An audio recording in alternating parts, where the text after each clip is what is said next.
terkait P3K, Bu. Ini saya melihat lebih yang dominan itu pandangan ancaman PHK massal, Bu. Jadi P3K sekarang ini mengalami kegalauan, keresahan, tapi gak bisa jangkau akses, Bu. Ada defisit akses yang harus dia jangkau dengan status dia saat ini untuk dijamin tetap mempunyai status pegawai. Disitulah kehebohan karena aksesnya nggak terjangkau, masuklah ke media sosial, Bu. Apapun, mau Twitter, mau Facebook, mau TikTok, bahasanya dia no viral, no action. Sekarang kita menjembatani akses itu, defisit akses itulah kami yang di sini.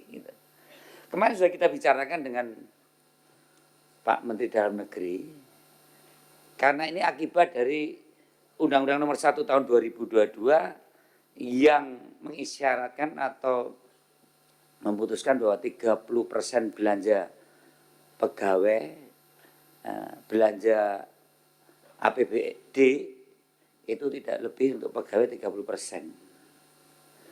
Nah, kami perlu memandang isu P3K hari ini tidak hanya bisa dilihat hanya sebagai soal rekrutmen, kita akan mengurangi rekrutmen untuk tahun berikutnya, tapi isu P3K kali ini lebih pada tadi, keberlanjutan status kerja dan perlindungan pemerintah, perlindungan negara terhadap para pegawai yang sudah diangkat, terutama P3K ini, Bu. Ini yang saat ini negara mau apa? Pemerintah daerah, bupati, wali kota, gubernur mau apa? Saya harapkan dari ANRI, LAN, BKN, PAN-RB dan Ombudsman tidak ada pemberhentian P3K. Isu yang ada di media mainstream atau media sosial adalah yang saya sampaikan ini. Maka pertanyaannya, Bu, kalau perlu kita follow up lagi nanti, apa langkah konkret Kementerian PAN-RB? Sebenarnya kemarin Pak Tito juga ngajak, apa langkah konkret Kementerian PAN-RB dan Kementerian Dalam Negeri untuk menjamin agar P3K yang sudah direkrut ini, yang kemarin hore pada saat tahun 2025 Komisi 2 dan Kementerian PAN-RB diberikan aplaus luar biasa untuk menjamin P3K yang sudah direkrut ini tidak menjadi korban kebijakan fiskal daerah dan tidak diperlakukan hanya sebagai tenaga kontrak paruh waktu untuk kapanpun bisa dilepas. Ini yang saya kira Ibu punya pandangan seperti apa. Kalau memang butuh keputusan politik di ruangan ini, ya nanti secara khusus kita undang dengan stakeholder yang ada termasuk Kementerian Keuangan. Nah, kita butuh lalu untuk mengatasinya kesenjangan akses tadi, desain kebijakannya seperti apa? Nah, untuk memastikan pemerintah daerah ini supaya wajib melindungi keberlangsungan tenaga kerja P3K. Desainnya seperti apa, Bu? Ya.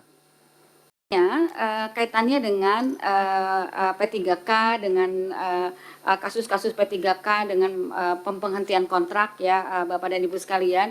Pada intinya sebetulnya P3K itu kan kalau dia belum selesai kontraknya kan tidak boleh dihentikan, Pak, tidak boleh dipecat. Kalau memang dia sudah selesai kontraknya, memang karena memang undang-undang mengatakan P3K memang bekerjanya sesuai dalam batas waktu tertentu dan bisa diperpanjang sesuai dengan kebutuhan seperti itu.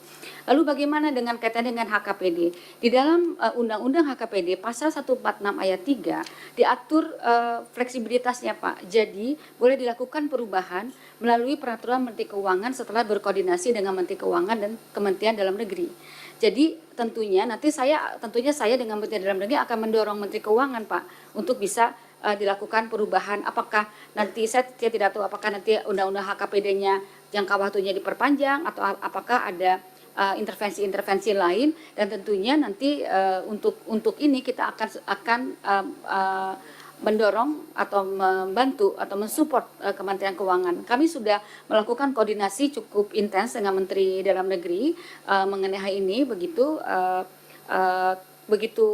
kita sudah selesai, kita Oktober kemarin kita sudah menyelesaikan itu, kita sudah aware, kami berdua, saya dengan Pak Menteri Dalam Negeri sudah aware mengenai hal tersebut. Jadi dalam waktu dekat insya Allah kita akan melakukan pembahasan yang intensif, Bapak. Seharusnya hari ini saya rapat dengan beliau, tapi kan karena kita ada rapat ini, jadi jadi memang kami sudah untuk HKPD, Bapak, untuk menyelesaikan HKPD begitu, bagaimana diskusinya ke depan, karena memang dijamin di dalam pasal 146 ayat 3 di undang-undang tersebut untuk bisa dilakukan pimpinan. Kalau boleh ada bocoran arah dari kebijakan Bu Menteri dan Pak Menteri Dalam Negeri apa, Bu? Belum, Bapak. Nanti kita saya belum harus kita sesuaikan. Artinya begini, Bapak. Ketika kita membuka P3K, itu intinya adalah kita tidak boleh menghentikan layanan publik, Bapak.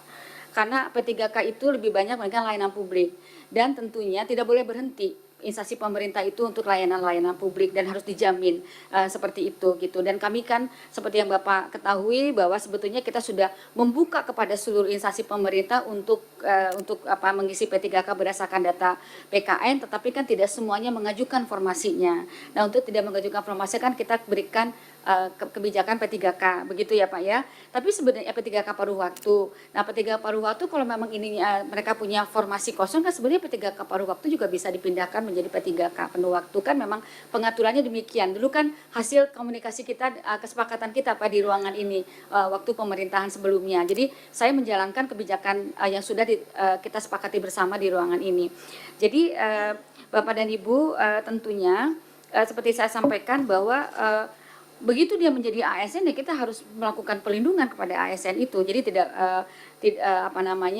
karena waktu mereka mengajukan, instansi pemerintah mengajukan kepada kami informasi, kemudian mengajukan juga NIP dan sebagainya kepada BKN, itu kan mereka sudah memberikan SPTJM, Pak.